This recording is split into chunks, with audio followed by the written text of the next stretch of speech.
Hello po! For this afternoon, gusto kong i-share sa inyo yung photo namin.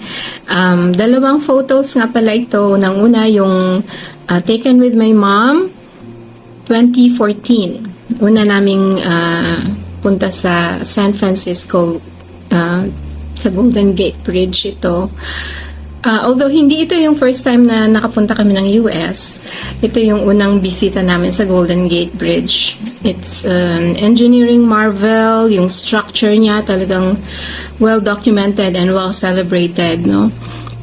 Tapos nung 2023 nakabalik kami diyan, pero wala na yung mom ko. So dalawa na lang kami ni Pastor. Ba't ko pinili itong mga litrato na to? Ito'y pagpapatunay para sa amin ng katapatan ng Panginoon. Matagal man yung naging gap bago kami nakabalik ulit. It just shows na si Lord tapat talaga sa kanyang pangako. Ano man yung sinabi niya sa inyo, maghintay man kayo ng medyo matagal-tagal, magkakaroon pa rin ng katuparan yan sa kanyang takdang panahon. The Golden Gate Bridge was actually constructed during the Depression. It's a testament, to yung how we can overcome difficulties, how we can hurdle obstacles through our faith in the Lord. Hanggang ngayon, talagang pag sinabi mong San Francisco Golden Gate Bridge, nakakamangha talaga pa rin kung paano siya na-construct, kung paano hanggang ngayon nakatayo siya. So tayo din bilang mga misyonero, patuloy lang tayong manindigan sa pangako ni Lord.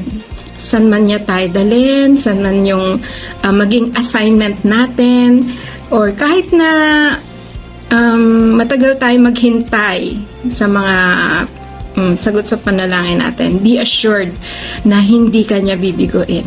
Yung provision niya nandun, yung grasya niya, yung presensya niya nandun palagi. So every time I look at these photos, I'm always reminded of His goodness and how He has brought us so far. Kung saan-saan na po niya kami dinala, hindi lang sa US. At beyond all the material blessings, mas blessed kami sa pagkakatawag niya sa amin. And kayo rin, sigurado ako, meron kayong naririnig na may mga pagkatawag sa inyo. Tuloy nyo lang, just step up, step out, and don't be afraid to just go with courage and the boldness that God has given you.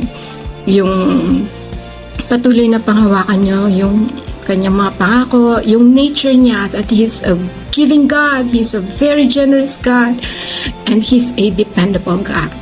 So yun lang po. I hope that as you go along your missionary journey, ano man yung inaasam-asam ninyo, at ano man yung mga pangamba ninyo, lahat yan, ibigay lang natin kay Lord, kahit ano pa man yung harapin yung pagsubok, hindi niya kayo pababayaan. And it's a pleasure, to really stand before you and say na the Lord is really good, na patunayan namin sa buhay namin. Yun lamang po, and God bless us all.